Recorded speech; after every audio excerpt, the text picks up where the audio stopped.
1절로 10절입니다.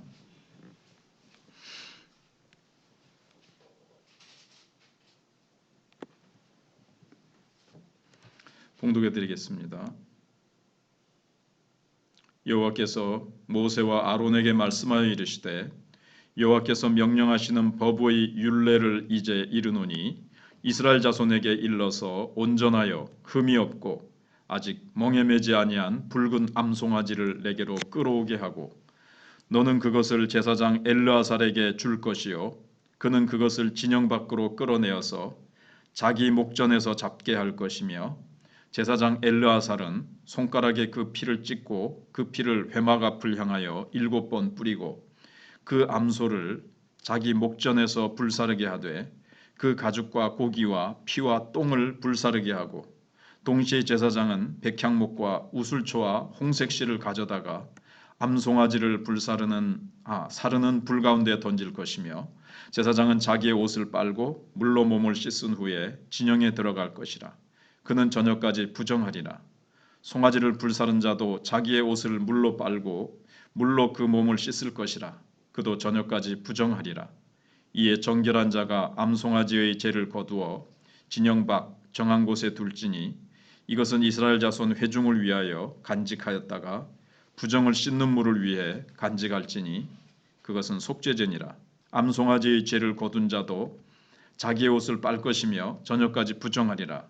이는 이스라엘 자손과 그 중에 거류하는 외인에게 영원한 율례니라. 아멘. 오늘 말씀의 제목은 성막을 지키라입니다.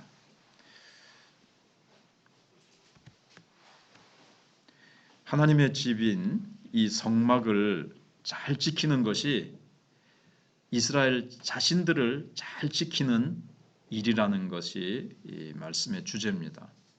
자, 무엇을 지킬까요? 성막의 이 거룩성, 거룩함을 사수하라는 이 명령은 오늘 성막이 없는 시대를 살고 있는 우리에게 어떻게 적용할 수 있을까 하는 것을 우리가 또 생각을 해보려고 합니다.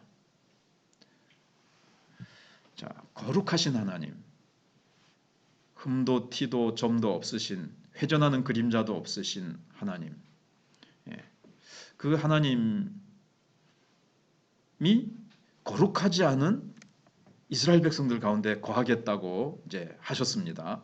그래서 우리가 앞에서 또 출애굽기나 이런 데서 생각을 해본 대로 하나님 우주를 만드시고 그 우주와 비교할 수 없이 크시되 무한히 크신 하나님께서, 무한히 거룩하신 하나님께서 이렇게, 사실 우리가 얼마나 작은 피조물입니까? 우리 인간이 뭘 할 수, 정말 티끌이잖아요. 아담이라는 뜻이 티끌, 흙, 티끌 이런 뜻이거든요. 티끌로 만들어진 존재, 티끌로 돌아가는 존재. 단지 우리가 우리의 영혼이 하나님의 형상대로 지음받았기 때문에 이제 귀한 존재가 되었지만 하나님 앞에 아무것도 아닌 피조물이요, 하나님을 반역하고 하나님을 떠난 인간이었던 이스라엘 백성들. 그런데 그 크신 하나님이 인간인 이스라엘 가운데, 우리 가운데 참 거하신다는 것, 너무너무 감당할 수 없는 은혜입니다. 그래서 이 은혜와 특권을 안다면 우리는 그분의 임재의 상징인, 그러니까 하나님이 늘 우리와 함께 하시겠다고 하시는, 우리 가운데 오셔서 살아가시겠다, 사시겠다, 나와 함께 늘 함께 거하시겠다, 그 상징인 성막, 그걸 이제 정결하게 지켜야 한다는 거죠. 근데 어떻게 지켜야 되고, 이 성막이 없는 오늘 우리에게는 이게 무슨 의미인지 우리는 이제 어느 정도 알죠. 우리가 성막이 됐고 우리가 이제 성전이 됐습니다. 하나님이 우리를 성전 삼아서 우리 안에 들어오셔서 살아가세요. 그렇게 거룩하고 흠이 없으시고 전혀 죄를 알지도 못하시는 그분이 죄 많은 우리 속에 들어오셔서 사신다. 참 처음 예수 믿고는 좋기도 하면서 참 부담스럽기도 하고, 하루에도 얼마나 더럽고 죄된 생각을 많이 하는 우리의 영혼 속에 심령 속에 들어와 사신다. 참 부담스럽기도 했습니다. 근데 이제 예수를 점점 믿고 이제 주님의 보혈로 씻으시고 우리를 의롭게 하셨기 때문에 내 죄를 주님의 보혈로 덮으시고 우리를 보시되 우리의 더러운 모습을 보시는 것이 아니라 예수님의 의의 옷으로 가려진 우리를 보시기 때문에 주님이 우리 안에 이제 들어와 계시는 거죠. 자, 그다음에 이제 오늘 말씀을 이제 생각을 하려면 이제 물이 나오잖아요.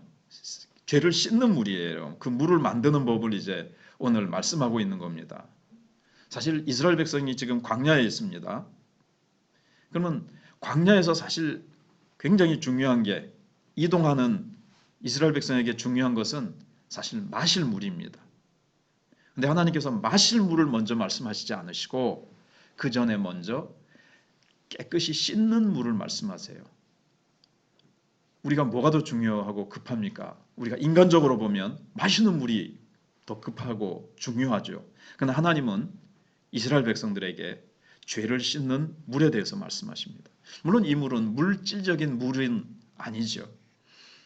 오늘 본문은 이 물질적인 물을 만드는 것을 이렇게 말씀하고 계시지만 그 진짜 본질은 우리의 죄를 씻는 예수님의 보혈, 또 하나님의 그 사죄의 은혜, 이걸 이제 말씀하고 있습니다. 그럼 이제 성막은 이때 성막을 깨끗이 씻어야 되고 성막에 이제 드나드는 사람들을 씻어야 되는데, 자 이제 성막은 하나님의 임재의 공간이라 그랬습니다. 늘 거룩함과 정결함을 유지해야 됩니다. 근데 어떤 이유로 부정해졌을지도 모르는 겁니다. 그래서 아론의 대제사장의 후계자인 엘르아사를 통해서 우선 암송아지를 잡으라고 말씀을 하십니다. 2절에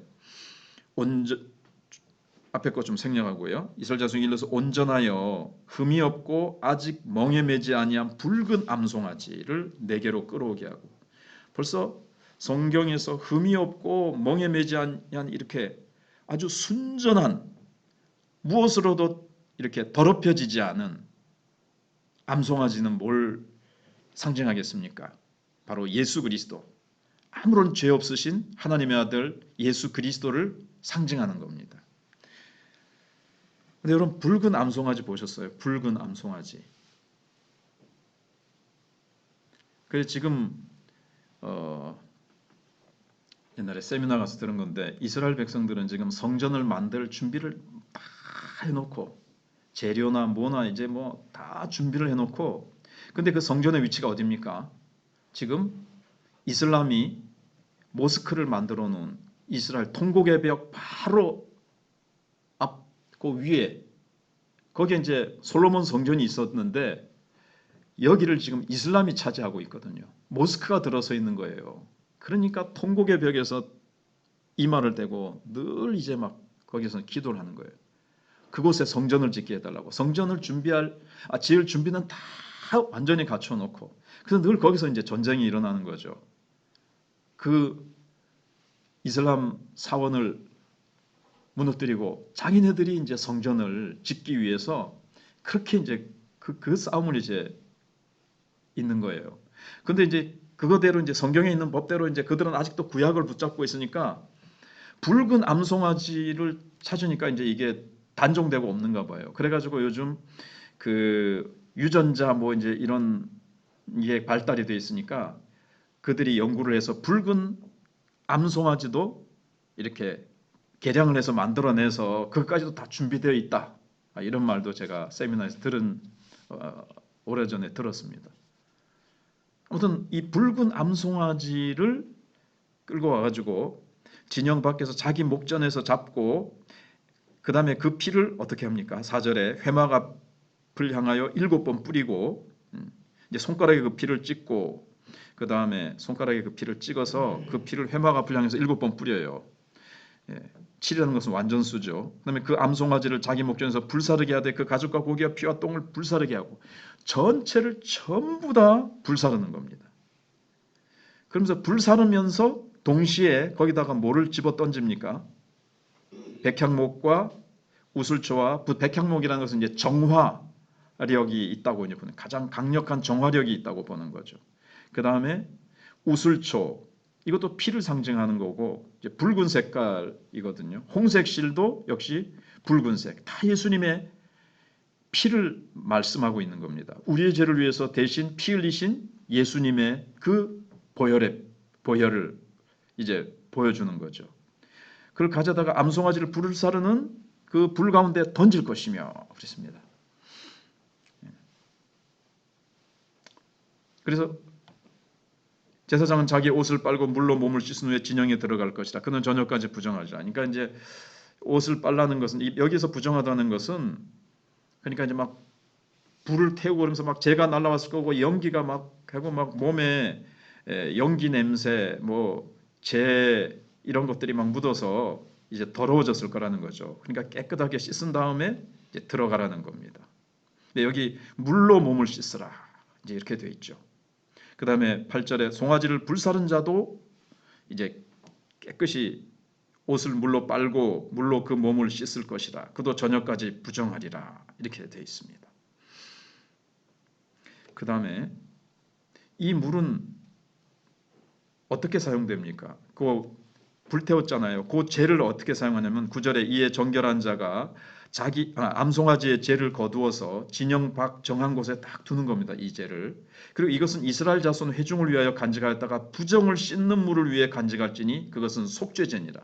속죄죄를 할 때 자기의 죄를 회개하고 주님 앞에서 이 죄를 용서받을 때 물에다가 이 죄를 타서 속죄죄 물을 만드는 거예요. 그러니까 이제 구약에서는 이런 어떤 눈에 보이는 물질적인 어떤 그런 걸로 이제 되는 거죠. 근데 우리는 이제 그런 걸 만들어서 하지는 않습니다. 근데 우리는 이제 성찬식이라는 게 하나가 있죠. 그리고 세례를 줄 때 물을 뿌립니다. 침례교에서는 물 속에 들어가기도 하고요. 그다음에 우리는 떡과 포도즙을 이렇게 포도주 같은 것을 포도즙이라든가 이런 것을 이제 우리가 성찬식 때 사용하는데 이게 다 예수님의 살과 피를 상징하는 것이죠. 그리고 우리의 죄를 씻는다는 것을 말씀하고 있는 겁니다. 여기서도 역시 죄를 씻는 것을 말하는 거죠. 그런데 정말 붉은 암송아지의 죄가 우리의 죄를 씻어줄 수 있겠습니까? 그걸 아무리 씻어도 우리의 마음의 죄, 우리 양심에 있는 이 죄를 씻을 수는 없어요. 그래서 예수님이 오셔서 우리를 위해서 피 흘리셔서 우리의 죄를 씻어주실 그 속죄의 피, 그걸 이제 보여주는 겁니다. 7차례 회막 앞을 향해서 뿌리는 것들이 이제 성막을 늘 씻어야 된다 하는 거죠. 그리고 이제 잿물을 만들라고 그랬은 것을 방금 말씀드린 대로 이제 앞에 말한 대로 백향목, 그 다음에 우슬초, 홍색실 다 분명히 피를 상징했습니다. 이 우슬초로 나를 정결하게 하소서. 시편 몇 편에 나오죠? 시편 51편에 나오죠. 다윗이 밧세바를 범한 후에 나단이 와서 그 죄를 지적했을 때 회개하고 쭉 회개의 시를 쓰는 가운데 우슬초로 나를 정결하게 하소서. 이제 구약 시대 때 이제 이런 우슬초를 이 죄를 만들 때 넣기도 하고요. 죄인들이 자기 죄를 하나님 앞에서 생각하고 이 죄를 성막이나 성전에 와서 회개하면서 할 때 제사장이 우슬초가 이제 이렇게 보면 붉은색 물이 나오거든요. 이제 그걸로 그 사람에게 이렇게 척척 뿌립니다. 이제 성경을 구약 성경 읽어보시면 나와요. 이게 다 이제 예수님의 피를 뿌려서 우리의 죄가 씻어진다. 예수님의 피로 우리의 죄가 씻어진다 하는 것을 보여주는 거예요. 근데 우리는 이제 그렇게 실제로 할 필요 없이 어떻게 하면 되죠? 예수님이 나의 죄를 위해서 십자가에서 죽으셨다는 것을 믿는 믿음으로 우리의 죄를 회개하면 씻어지는 겁니다. 죄가 생각날 때마다 그때그때 회개하는 겁니다. 이미 나의 과거와 현재 미래의 모든 죄를 씻어주셨지만 그래서 지금 회개함에 의해서 내가 정결해지는 것은 아니지만 하나님과의 관계를 온전케 하기 위해서 이제 그때그때 회개하는 겁니다. 또 씻는 겁니다. 늘 그러니까 여기 성막이 뭐죠? 아까 말씀드린 우리가 성막이에요. 우리가 성전이잖아요. 고린도전서 3장 16절에서 너희가 하나님의 성전인 것과 하나님의 성령이 너희 안에 계신 것을 알지 못하느냐. 너 안에가 아니고 너희 안에 복수가 되어 있어요. 하나님의 성령이 우리 개인 속에도 거하시지만 고린도전서 3장 16절에서 말씀하고 있는 것은 너희 안에, 교회 안에 예수 믿는 무리들이 이제는 성전인 거죠. 그래서 우리 안에 성령이 계세요. 우리가 성막이잖아요. 오늘 본문에 가지고 적용을 해보면 그러면 이제 어떻게 해야 됩니까? 우리가 늘 정결해야 되는 거죠. 우리 성도들이 내가 개인적으로 지은 죄가 있으면 하나님 앞에서 회개하고 우리 공동체 안에서 서로 미워하거나 우리가 우리 안에서 어떤 다툼이 있거나 어떤 죄가 있을 수 있잖아요. 여기 어떤 죄를 지었단 말이에요.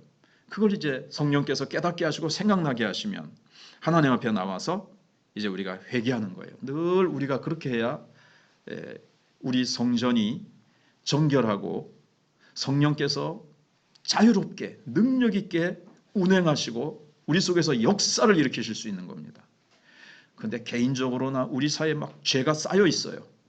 그 죄를 풀지 않고 하나님 앞에 회개하지 않고 그 죄가 그냥 넘어가고 그러면 성령의 역사가 자꾸 소멸되는 거죠. 그래서 회개는 하지 않고 늘 깨끗게 하는 이 부분은 성경이 말씀하고 있는데 주님의 보혈을 의지해서 뭐 다 용서받았는데 뭐 이렇게 하면 예수님께서 분명히 목욕한 자는 발만 씻으면 된다는데 늘 그러나 발은 씻어야 되는 거예요. 온몸은 정결케 됐어요. 예수 믿으면서. 매일 또 더럽혀집니다.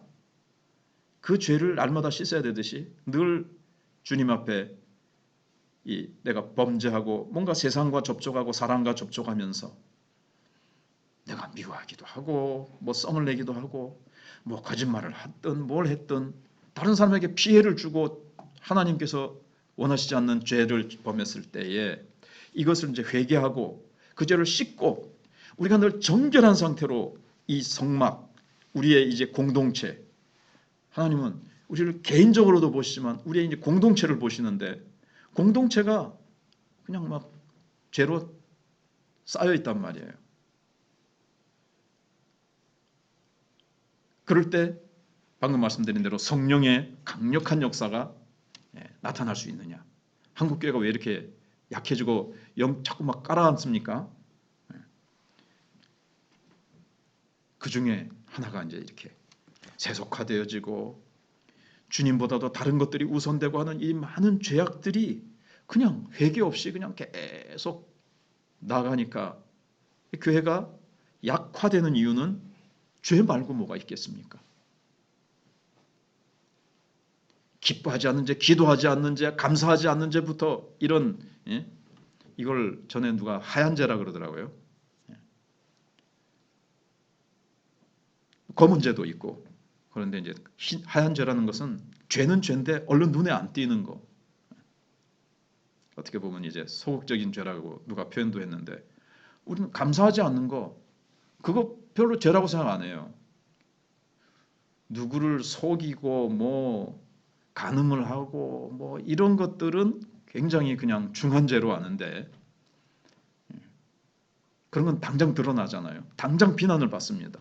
근데 감사하지 않았다고 해서 기도 안 했다고 해서 기뻐하지 않았다고 해서 뭐 당장 그 죄가 막 확 드러나고 당장 옆에 있는 사람에게 막 피해를 주고 막 그러진 않잖아요.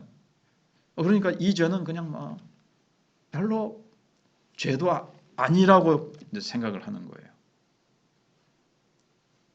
그런데 아무튼 그런 것부터 시작해서 세속화의 물결이 얼마나 많이 들어와 있고 한국교회 성도들이 얼마나 세상 사람들의 영향을 받아가지고 얼마나 죄악 가운데 있으면서도 그렇게 되는데, 그래서 우리를 죄에서 깨끗하게 해서 생명을 주는 예수 그리스도를 이제 여기 오늘 이 제물이 상징해 주는 겁니다.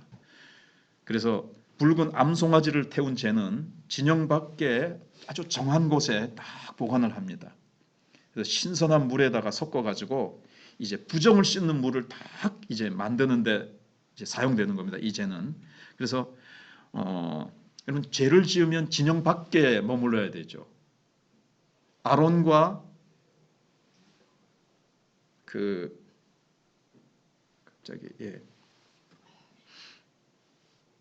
모세를 비방했던 미리암과 아론이 죄를 지어가지고 이제 이렇게 막 얼굴에 문둥병이 막 가득 생기잖아요. 미리암이 그때 진영 밖에 며칠 있다가 이제 들어오게 해라 그러잖아요. 그래서 진영 밖으로 쫓겨났다가 다시 들어올 때 뭘 하겠습니까? 바로 이 속죄제를 하나님 앞에 드리는데 며칠 있다가 들어오는 거예요. 이제 거기 성경에 보면 며칠 동안 부정하다, 며칠 동안 부정하다 이렇게 있잖아요. 그러면 그때 이제 다시 복귀할 때 이 제물로 속죄제에 쓰는 이 물을 가지고 이제 씻는 거예요. 그런데 이제 이 성막을 정결케 하는 것은 예수님의 죽음을 통해서 완성이 됐습니다. 이제 성막은 없고 성전은 없고 우리가 성전이 되었고 또 그리스도가 성막이 되시기도 하죠. 성막이시죠. 교회는 예수님의 이제 몸인 교회가 성전입니다. 이제 결론입니다. 그래서 그리스도의 말씀을 따라서 우리가 늘 거룩하게 살고 교회를 세상으로부터 구별해서 정결하게 지키는 것이 성막의 정결을 유지하는 일입니다. 그래야 되는데 지금 늘 우리가 죄 한 번 안 짓고 늘 완벽하게 정결하게 거룩하게 늘 살아갑니까? 그러지 못하잖아요. 내가 또 원치 않는 죄를 짓고 원함은 내게 있으나 원치 아니하는 악을 행하는도다. 로마서 7장의 바울의 고백과 같이 그렇게 됐을 때 그 죄를 또 하나님 앞에 성령께서 생각나게 하실 때 그 죄를 회개하고 늘 정결을 유지하면서 나가야 됩니다. 그렇지 않고 생각나게 하시고 그 죄가 말씀에서 딱 지적해 주시고 말씀을 통해서 내가 읽을 때든지 설교 시간에 지적해 주시는데도 그 죄를 고치고 그 죄를 하나님 앞에 회개하지 않고 그냥 또 넘어가고 이런 것들이 우리 각자에게 막 쌓이고 우리 공동체 안에서도 이런 죄악들이 자꾸 쌓여갈 때에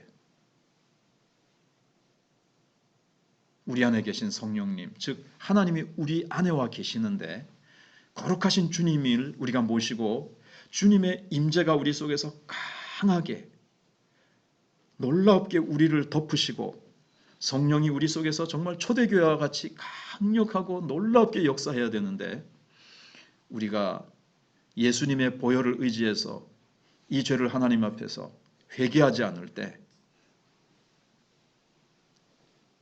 어떻게 되는가? 제가 여러 번 지금 말씀을 오늘 생각하면서 우리가 생각해 봤습니다.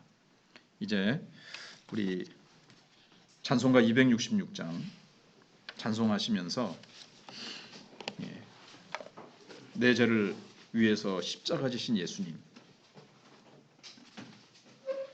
우리는 죄에 대해서 많이 무뎌져 있지 않는지, 회개에 대해서 무뎌져 있지 않은지를 생각해 봐야 되겠습니다.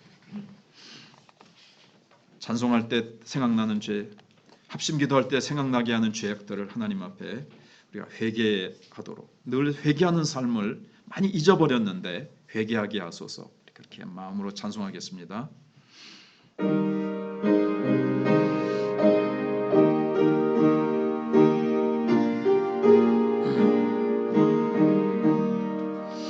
주의 피로 이룬 샘물 참 깊고 넓도다. 구원하는 그 신능력 더 찬송할지라. 찬송하세 주의 보혈 그 샘에 지금 나아가 죄의 깊이 그 피로 씻어 맑히네. 죄악 세상 이김으로 거룩한 길 가는 나의 마음 성전 삼고 주께서 계시네. 찬송하세 주의 보혈 그 샘에 지금 나아가 죄의 깊이 빠진 이 몸 그 피로 씻어 맑히네. 주 예수를 깊이 아는 놀라운 그 은혜 하늘나라 즐거움이 매일 새롭도다. 찬송하세 주의 보혈 그 샘에 지금 나아가 죄의 깊이 빠진 이 몸 그 피로 씻어 맑히네. 한 가지가 말씀 중에 좀 빠진 게, 아까 다윗이 시편 51편에서 우슬초로 나를 정결케 하소서라는 고백을 했는데, 시편 51편 32편 이런 데 보면 다윗의 이제 회개 고백신데, 그가 바스바를 범하고 그걸 감추기 위해서 남편 우리아를 전장에 내보내서 죽였잖아요. 다른 사람은 몰라도 자기는 알고 하나님은 아시는데 약 1년 정도 다윗이 회개하지 않고 버팁니다. 근데 아무리 제사를 드려도, 지금으로 하면 아무리 예배를 드리고 기도를 하고 아무리 몸부림을 쳐도 마음에 하나님의 영감이 떠나고 기쁨이 떠나고 마음은 영적으로 지옥같이 된 겁니다. 너무 답답하고 괴롭고 힘든 겁니다. 하나님의 성령이 떠나셨기 때문에. 그래서 다윗이 그렇게 고통하다가 하나님 앞에 회개하면서 구원의 기쁨을 회복하고 주님의 그 은혜가 다시 사죄의 은총을 덧입으면서 회복하니까 다시 마음에 찬양이 흘러넘치고 기쁨이 회복되고 구원의 기쁨이 회복되고 하나님의 능력이 그의 입술과 그의 심령을 가득 채우면서 회복되어지는 것을 봅니다. 기쁨과 우리 속에 있는 능력과 성령의 충만한 은혜와 권능을 잃어버리게 하는 것은 바로 이런 죄고요. 다시 회복하는 길은 죄를 하나님 앞에 회개하는 것입니다. 예수 피로 늘 씻고 예수 피 의지하고 십자가 붙들고 나가는 것입니다. 우리 주여 한번 부르고 나의 생각나는 죄악들을, 우리 교회가 하나님 앞에 감사하지 못하고 기도하지 못하고 우리가 서로 미워한 것, 우리가 온전히 사랑으로 하나 되지 못한 부분들을 놓고 하나님 앞에 회개하고 기도하고, 또 우리가 전도 축제에 왔던 영혼들과 여러 기도해야 될 부분들, 특별히 또 4월 달에 성례식과 학습 세례, 그 다음에 일꾼 투표가 있습니다. 이 모든 일들에도 하나님 함께 해주시도록 주여 한번 부르고 간절히 합심해서 기도하시다가 돌아가시겠습니다. 주여